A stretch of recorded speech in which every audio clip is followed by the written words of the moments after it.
دیکھیں اس وقت تو نون لیگ پی ڈی ایم اور اسٹیبلشمنٹ سب ایک طرف کھڑے ہیں.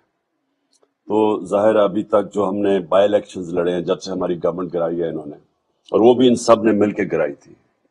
اور وہ تو اب ایک جنرل باجوہ کا کوئی ایک انہوں نے صحافی کو بیان بھی دیا ہے کہ ہم نے کس وجوہات سے گرائی تھی گورنمنٹ، تو وہ مان گیا ہے رجیم چینج کا. تو انہوں نے مل کے گرائی تھی. اس کے اب بلکہ فوج کے اندر بیٹھ کے ان کے اوپر انکوائری ہونی چاہیے کہ ان کے اپنے بیان جو انہوں نے دیے ہیں اور بڑے فخر سے اور بڑے ایک تکبر سے کہ میں نے فیصلہ کیا کہ، تو اس کے اوپر اندر سوچنا چاہیے کہ دیکھیں اس سے ہوا کیا. عوام اور اسٹیبلشمنٹ فیصلے بڑھ گئے ہیں. جو ساری قوم سمجھتی تھی کہ انہوں نے جنرل باجوہ کی وجہ سے یہ گورنمنٹ گری ہے، وہ اب انہوں نے خود ہی تسلیم کر لیا. تو اب تو انہوں نے پردہ ہی